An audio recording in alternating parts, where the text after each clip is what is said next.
Donc, nous avons reçu plusieurs questions. Donc, je vais te les poser une à une.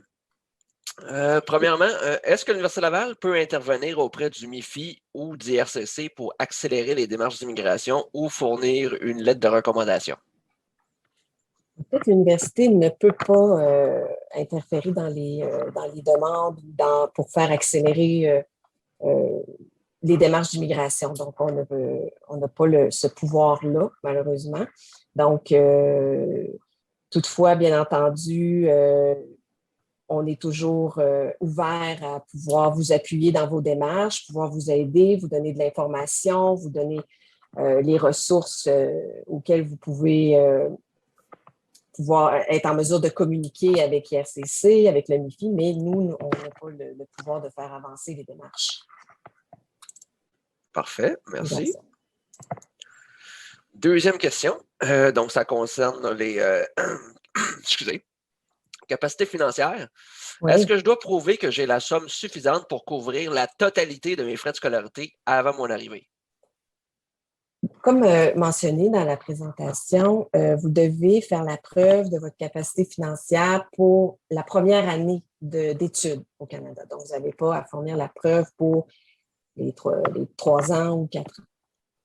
Donc, ensuite de ça, donc, les preuves doivent être crédibles et doivent permettre à l'agent de comprendre que ces ressources financières-là vont continuer d'être accessibles une fois que vous allez être ici au Canada. Parfait, merci.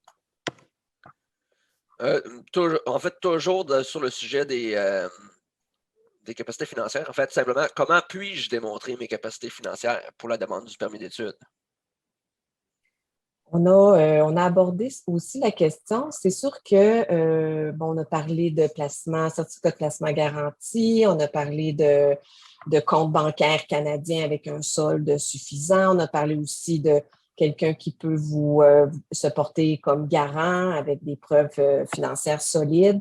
Donc, c'est des exemples là, ça peut être une bourse à partir des fonds de recherche de votre directeur de programme, de recherche, pardon. Donc, une attestation de bourse peut faire partie de votre capacité financière. Est-ce que c'est possible de payer à l'avance la première session ou la première année des frais de scolarité? Est-ce que ça peut aider pour justement démontrer ses capacités financières? Oui, absolument. Si c'est à votre portée, vous pouvez, oui, faire un virement international au service des finances de l'université pour payer à l'avance peut-être une année de scolarité, recevoir une preuve que les fonds sont à l'Université Laval. Donc, c'est une preuve effectivement très crédible de votre capacité financière qui est crédible et solide, disons. Oui. Parfait, merci. Toujours sur le même sujet, est-ce que le garant doit obligatoirement être un membre de notre famille? Pas nécessairement. Ça peut, dans la personne qui s'engage à être votre garant doit signer la déclaration de prise en charge, puis lui-même doit fournir tous les preuves de sa propre capacité financière là, à vous soutenir dans vos études. Et j'imagine que c'est quand même important d'expliquer la raison pour laquelle quelqu'un qui n'est pas membre de sa famille veut financer oui, effectivement. l'étudiant. Là. Oui, oui, oui, oui. Parfait. Merci. Concernant pour les pays qui doivent inclure un plan d'études dans leur demande de permis d'études, en fait, qu'est-ce que ça devrait inclure, ce plan d'études? Ben, le plan d'études, c'est comme on l'a expliqué, c'est de pouvoir permettre à l'agent de comprendre un peu votre projet d'études au Canada.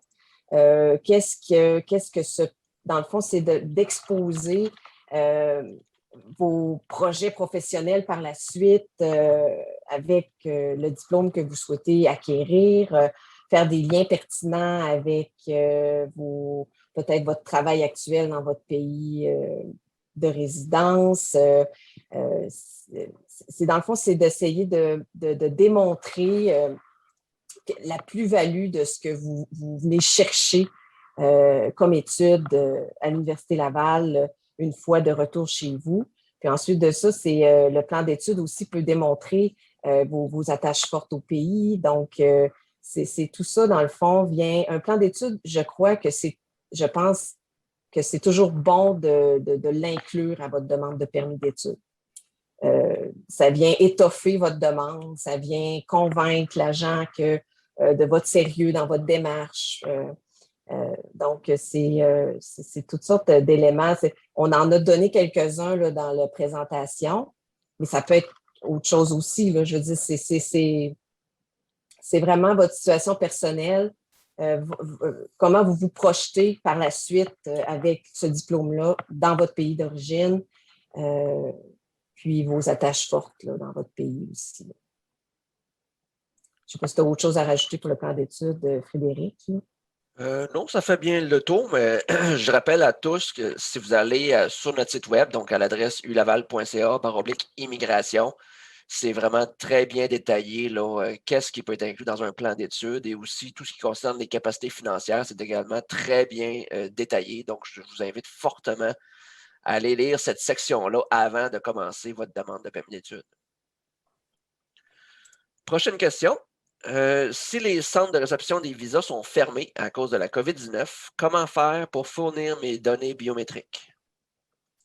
En fait, si le CRDV est fermé, vous devez attendre qu'il réouvre pour pouvoir prendre un rendez-vous le plus rapidement possible dès sa réouverture. Il n'y a pas d'autre moyen de fournir ces données biométriques. De toute façon, on s'entend, on est quand même assez tôt aussi. On est quand même loin de la rentrée de septembre. Donc, on espère que les centres de réception vont rouvrir dans les prochains mois, puis il faut quand même vous laisser assez de temps pour terminer toutes vos démarches. Ensuite, puis-je utiliser mon CAQ et mon permis d'études délivré pour la session d'automne 2020 pour la session d'automne 2021? Non. Donc, le scénario de report où vous pouvez utiliser un CAQ que vous avez obtenu pour une session, puis suite à un report, vous finalement, excusez-moi, je vais faire un. Dans le fond, le scénario où vous pouvez réutiliser un CAQ à une autre session, c'est le scénario de automne vers l'hiver. Donc, par exemple, si à l'automne, vous obtenez un CAQ pour l'automne 2021 et que finalement, vous devez reporter votre projet d'études à l'hiver 22, le CAQ que vous avez obtenu est toujours valide pour l'hiver 22. Mais si vous aviez un CAQ obtenu pour une admission à l'automne 20 et que finalement, vous avez reporté à l'automne 21, le CAQ que vous avez obtenu pour l'automne 20 n'est plus valide. Vous devez refaire une nouvelle demande de CAQ avec l'offre d'admission de l'automne 2021. Parfait, merci. Une autre question qui est revenue à plusieurs reprises. Si mon passeport va expirer en août 2021, est-ce que je peux postuler pour le CAQ? Oui. Pour ce qui est du CAQ, l'important, c'est qu'au moment où vous déposez votre demande de CAQ, le passeport soit valide. Il n'y a pas à couvrir la totalité du programme ou de la durée qui est inscrite sur votre offre d'admission. Toutefois, en ce qui concerne le permis d'études, ce n'est pas la même chose. Pour la demande de permis d'études, vous devez avoir un permis d'études qui couvre, comme on l'a dit dans la présentation, idéalement toute la durée de votre programme d'études ou du moins une très bonne partie, parce que le permis d'études, lui, ne pourra pas être délivré au-delà de la date d'expiration de votre passeport. Parfait, merci. Peut-on changer d'université après avoir accepté une offre d'admission d'une autre université et enclencher les démarches d'immigration? Ou bien le certificat d'acceptation du Québec et le permis d'études est lié à l'université choisie au départ? En fait, si vous aviez, c'est dans le cas de quelqu'un que vous auriez déjà votre CAQ, votre approbation, puis vous décidez au final d'aller dans une autre université. En fait, pour ce qui est du CAQ, le CAQ est délivré en fonction d'un niveau d'études. Donc, à l'université, c'est en fonction d'un cycle d'études. Donc, si vous dites, ben là, moi, j'avais une offre d'une autre université, puis je veux m'en venir à l'Université Laval. L'important, c'est que votre CAQ soit, que le programme dans l'autre université soit de même le cycle. Donc, à ce moment-là, oui, vous pouvez changer d'université sans faire la modification de votre CAQ. Si c'est un programme, vous changez de cycle d'études, à ce moment-là, vous devez entreprendre des démarches pour avoir un autre CAQ. En ce qui concerne le permis d'études n'est pas délivré pour... en fait, il est délivré en fonction pour des études postsecondaires. Si vous aviez fait à l'origine votre demande de permis d'études pour, par exemple, l'Université de Montréal, puis qu'au final, vous décidez de venir à l'Université Laval, vous n'avez pas à faire de nouvelle demande de permis d'études, mais vous devez le signifier à IRCC en allant dans votre compte Mon CIC et en allant indiquer que vous êtes maintenant à l'Université Laval. Donc, c'est de cette façon-là que mais vous n'avez pas à refaire une nouvelle demande de permis d'études. Merci.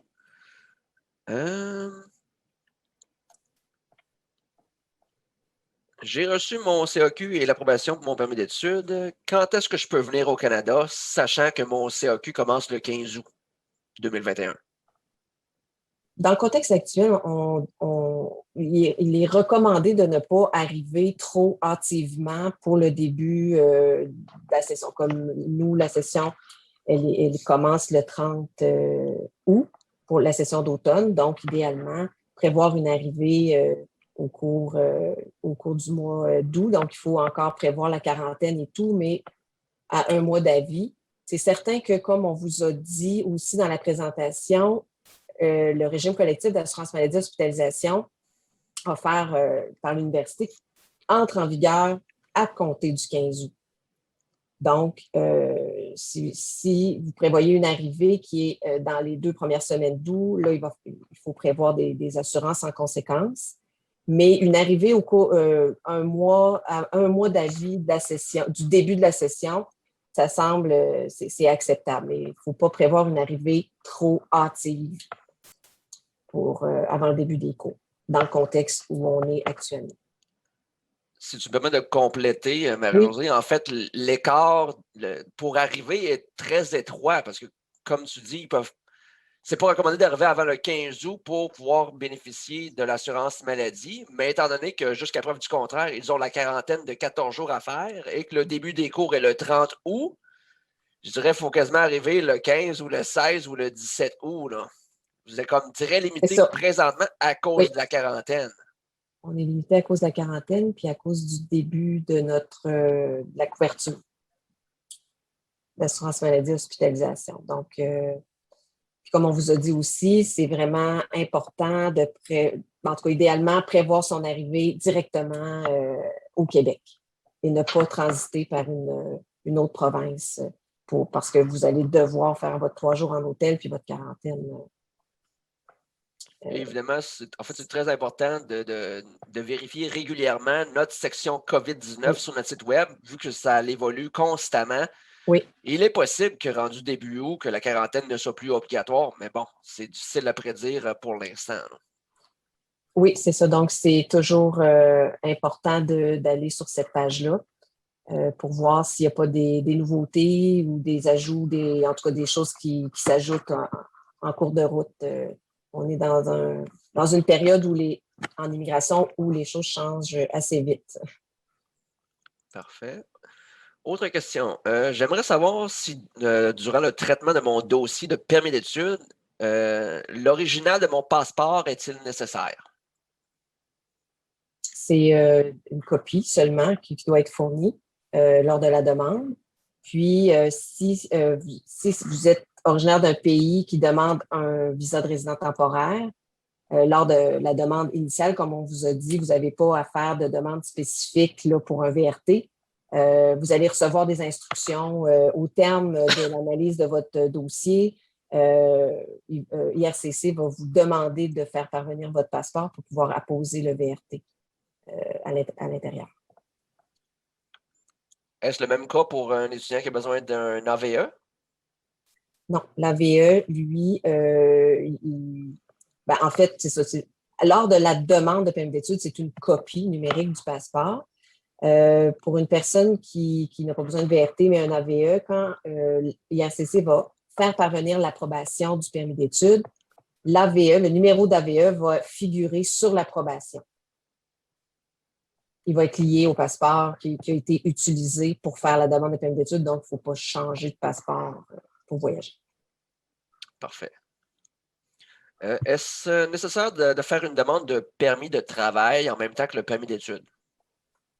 En fait, c'est recommandé que si vous avez un stage obligatoire à faire à l'intérieur de votre programme d'études, lorsque vous faites votre demande initiale de permis d'études, vous pouvez immédiatement faire votre demande de permis de travail stage coop. Vous allez, donc, c'est gratuit, c'est sans frais. Puis, vous allez avoir à joindre une lettre de votre direction de programme qui confirme que vous avez un stage obligatoire à faire à l'intérieur de votre programme d'études. Puis, lorsque vous allez recevoir l'approbation du permis d'études, vous allez aussi avoir le permis de travail stage coop là, qui va figurer sur l'approbation. Puis, lorsque vous allez arriver au Canada à un point d'entrée, vous allez montrer votre approbation. Puis, normalement, les 2 permis vont pouvoir vous être délivrés. Donc, vous allez avoir déjà votre permis de travail stage coop. Vous allez être prêt. Donc, à partir du moment où vous allez avoir à réaliser votre stage, vous n'aurez pas à attendre de demander le permis de travail stage coop avant de commencer votre stage. Vous allez être prêt, vous allez l'avoir en main. Donc, c'est ce qu'on recommande. Mais sachez que vous pouvez, une fois ici au Canada, si vous n'en aviez pas fait la demande avant, ou si vous avez changé de programme et que là, vous apprenez que vous avez un stage obligatoire à faire à l'intérieur de votre programme d'études, vous pouvez demander le permis de travail une fois au Canada. Et c'est toujours sans frais, mais il va falloir prévoir d'avance parce qu'il va y avoir des délais. Parfait, merci. Autre question. J'ai reçu une offre d'admission conditionnelle. Dois-je attendre l'offre définitive pour débuter mes démarches d'immigration? Non, comme je l'expliquais dans la présentation, tous les types d'offres d'admission sont satisfaisantes pour faire toutes vos démarches d'immigration. Ce n'est pas uniquement les offres d'admission définitives. Donc, vous pouvez avoir une offre d'admission conditionnelle, comme je disais, à l'obtention, à la présentation d'un diplôme. Vous pouvez avoir une offre d'admission avec scolarité préparatoire. Donc, à ce moment-là, vous n'avez pas à vous inquiéter du fait que votre offre soit conditionnelle. Vous pouvez réaliser toutes vos démarches d'immigration avec ces offres-là. Parfait. J'ai des gens en fait, si tu me permets, je vais te donner 1 minute pour relaxer, Marie-Josée. Je vais répondre aux 2 prochaines questions, qui en fait, c'est une question sur les délais pour obtenir les 2 documents. Donc, quel est le délai pour obtenir le CAQ? On parle d'un délai d'environ 4 semaines. Et ça, c'est vraiment une fois que vous aurez soumis tous les documents, vous aurez téléchargé tous les documents là, dans la plateforme Arima. Donc, aussitôt que vous allez recevoir l'avis de réception l'avis d'approbation du CAQ, que vous pourrez faire votre démarche de permis d'études. Et on me pose également quel est le délai pour obtenir le permis d'études. Ça varie vraiment en fonction du pays qui va traiter votre demande. Mais dites-vous qu'en fait, le délai commence à partir du moment que vous aurez soumis vos données biométriques. Donc, et sur le site d'IRCC, vous pouvez toujours aller voir là, pour vous donner une idée. En sélectionnant votre pays où ce que vous êtes présentement, vous pouvez avoir une idée, un aperçu là, de combien de temps que ça prend. Là, mais bon, ça varie entre 3 et 15 semaines. C'est très. Ça très diffère variable. énormément selon les pays. Prochaine question, Marie-Josée. Est-ce que je peux financer mes études en travaillant en dehors de mes cours? Comme on a parlé du droit de travail, donc les étudiants, il ne faut pas en faire lors de la demande de permis d'études, on ne peut pas baser notre demande de permis d'études sur un futur travail étudiant qu'on pense qu'on pourrait obtenir. Mais une fois sur place, vous pouvez effectivement travailler, puis gagner de l'argent pour pouvoir, entre autres, si vous voulez, payer vos études, là, mais je veux dire, il faut quand même pas miser sur un travail étudiant là, pour pouvoir obtenir un permis d'études. Ça peut venir, c'est un plus, mais c'est pas vous en dépendiez, finalement. Je ne sais pas si c'est... Oui, et comme Marie-Josée dit, en fait, lorsque vous faites votre première demande de permis d'études, vous ne pouvez pas inclure la possibilité de travailler pendant vos études comme preuve financière. Là. Vous devez avoir les montants avant même de quitter votre pays. Là. Donc, c'est ça. faut vraiment pas inclure la possibilité de travailler comme source de financement. Là. Ça peut vous donner un coup de main pendant vos études, mais ce n'est pas une preuve de vos capacités financières. Prochaine question. Est-ce plus judicieux de prendre l'assurance avec la RAMQ ou souscrire à votre assurance à l'Université Laval? En fait, la RAMQ, ça ne s'adresse pas à tout le monde. Là, comme je l'ai mentionné, il faut que votre pays ait signé une entente de réciprocité en matière de sécurité sociale pour ça. Donc, la question pourrait être posée par exemple par un étudiant français qui, lui, a probablement l'opportunité d'avoir la RAMQ, puis qui s'interroge à savoir est-ce que l'assurance de l'université serait meilleure ou pas. Ça là-dessus, je ne me prononce pas. C'est sûr que la RAMQ, ça reste au choix pour un étudiant qui est admissible à la RAMQ, qui en fait la démonstration à l'université, on peut le dégager du régime d'assurance maladie et hospitalisation obligatoire, parce que je le mentionne, c'est un régime d'assurance obligatoire, donc il n'y a pas de possibilité de s'en dégager, à moins, dans la plupart des cas, être admissible à la RAMQ pour les pays là, qui ont signé des ententes de réciprocité. Parmi ceux-là, eux peuvent faire un choix de décider de prendre notre assurance en lieu et place de la RAMQ, mais ça, c'est à la discrétion. Là. Je ne peux pas commenter les deux types de régimes. Parfait, merci. Pour compléter ma demande de permis d'études, puis-je soumettre ma demande de CAQ ou dois-je attendre de recevoir mon CAQ officiel? En fait, on a parlé que le MIFI, une fois qu'ils ont finalisé le traitement de votre demande, vous envoie un avis électronique de délivrance du CAQ.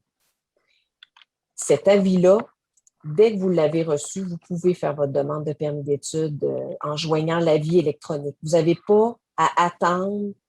Le MIFI continue de poster le CAQ original, mais vous n'avez pas à attendre parce que dans certains pays, le délai postal peut être long. Donc, dès que vous avez l'avis électronique de délivrance du CAQ, vous passez à l'étape du permis d'études. On avait mentionné dans la présentation, Frédéric, les bureaux de Rabat et de... D'accord. D'accord. Où eux, c'est deux bureaux où l'on sait que vous pouvez déposer une demande de permis d'études avec une preuve que vous avez une démarche de CAQ en traitement. Mais c'est pas, je veux dire, le permis d'études ne pourra jamais, le traitement de la demande de permis d'études ne pourra pas se finaliser si vous ne transmettez pas l'avis électronique de délivrance le plus rapidement possible là, par la suite, là, même si c'est accepté dans ces deux bureaux-là. Et si tu me permets de compléter, Marie-Josée, en fait, c'est très important d'aller vérifier la trousse par pays sur le site d'IRCC parce que notamment le bureau des visas de Dakar il ne traite pas seulement les étudiants du Sénégal, il traite quand même plusieurs pays autour. Donc, c'est important de vérifier là, quel bureau traite votre demande et de toute façon, dans la trousse de votre pays, ça va être indiqué s'ils vous permettent de soumettre votre demande de permis d'études avec seulement la preuve de paiement de la demande du CAC. Donc, allez vérifier cette information-là là, si c'est possible d'accélérer le processus. Prochaine question. On me demande quelle est la somme minimale que nous devons démontrer pour la demande du CAC? Est-ce la même somme que pour la demande du permis d'études? Ben, c'est sensiblement la même somme. C'est environ, on l'a dit tantôt, là, c'est les droits de scolarité, c'est quoi, à peu près 30 000, je crois, pour une année. Ouais, bah, Ça inclut les droits de scolarité, ça inclut l'assurance maladie, le déplacement là, de votre aller-retour, ben, le coût d'un billet d'avion. Puis ensuite de ça, les frais de subsistance d'à peu près 11 000 pour une personne seule. tu me permets de compléter. En fait, Oui, oui, c'est les mêmes montants, à l'exception, comme tu dis, les frais de subsistance. L'IRCC, il parle de 11 000. Le MIFI parle de 13 134 ouais, Donc, c'est ça. c'est pas une grosse différence, mais quand même à Mhm. prendre en considération là, pour les quelques pays qui ont besoin de démontrer leur capacité financière pour la demande du CAC. Ouais. Euh, Est-ce qu'il est obligatoire que le garant de mes études ait son compte bancaire au Canada? Toi, Frédéric, as-tu des informations sur ça? Non, je pense pas que ça soit Je pense pas. nécessaire. Peut-être c'est un plus si c'est le cas, mais ça ne serait pas nécessaire. L'important, c'est que ce soit des sources crédibles et fiables Oui, c'est ça. Et même si vous et avez un compte bancaire, vérifiables. oui, effectivement, puis il faut que ce soit quand même dans chaque pays, il faut que ce soit quand même des grosses banques reconnues, là, parce qu'ils vont quand même vérifier là, la crédibilité de la banque. Là. Oui. Je fais juste regarder rapidement. Là, je commence à avoir fait le tour des questions. Juste regarder. Il nous reste que quelques minutes. Là, je vais juste vérifier si il y a quelque chose d'additionnel qu'on peut répondre.